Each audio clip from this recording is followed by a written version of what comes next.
In history, some of the most powerful stories aren't really about winning on the battlefield. They're about the strength of the human spirit when facing just impossible odds. Today, we're diving into one of those stories, the final, defiant stand of the Maratha king, Chhatrapati Sambhaji Maharaj, against the full might of the Mughal Emperor Aurangzeb. So, this is it. This is the turning point. After years of this relentless struggle, the Maratha king is about to face his ultimate test. And it's not on a battlefield with swords and shields, but in the court of his greatest enemy. To really get the weight of this moment, we have to understand the war that led up to it. This wasn't just about capturing a king. This was the climax of a conflict that had been raging for generations, a struggle for the very soul of the Deccan. Okay, let's set the scene. The year is 1689. For decades, this incredibly bloody conflict has defined the entire region, and now it's all about to reach a brutal and deeply personal crescendo.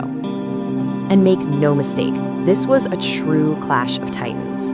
You have the mighty Mughal Empire, with Emperor Aurangzeb himself camped out in the south for years, with just one singular goal: to completely and totally crush the defiant Maratha Empire. All of this conflict, all this history, it all comes to a head in a small town called Sangameshwar. And it's right here that fate and the Mughal army are about to take a sudden, tragic turn. In what was a swift and absolutely devastating move, Sambhaji, along with his most trusted advisor, Kavi Kalash, are ambushed.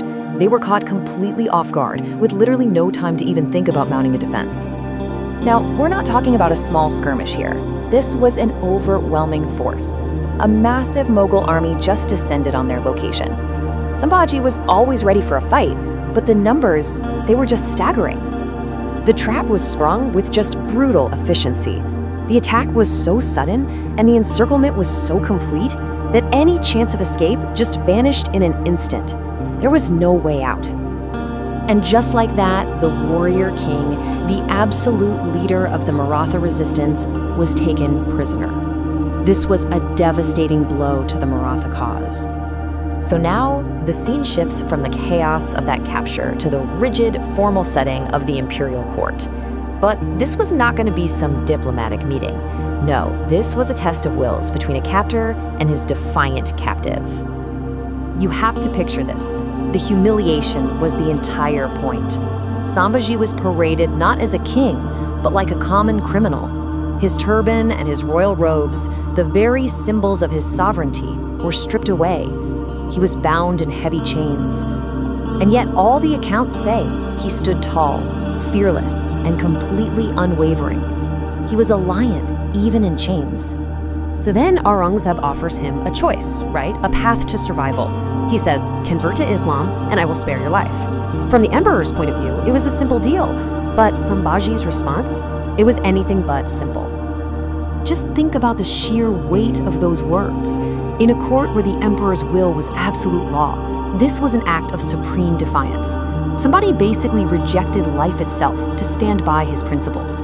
It's a reply that reportedly stunned the entire Mughal court into silence. It was a clear, unmistakable declaration. His faith, his very identity, was not for sale. But of course, that kind of defiance, it comes at a price, an absolutely unimaginable one. Sambhaji's refusal set in motion one of the most brutal chapters in the entire history of this conflict. In that moment, Aurangzeb must have realized something crucial.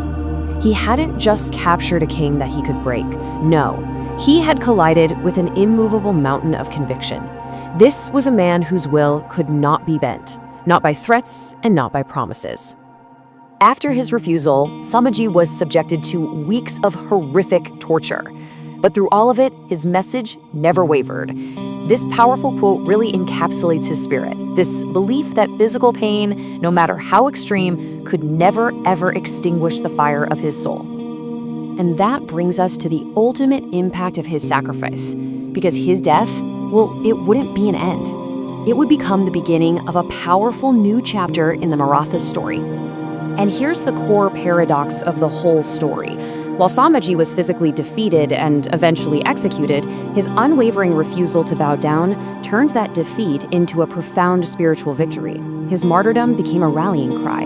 It actually reinvigorated the Maratha resistance, which would fight on for decades. This new spirit of defiance would drain Mughal resources and morale for years, and it actually helped contribute to the slow decline of the very empire that tried to crush them.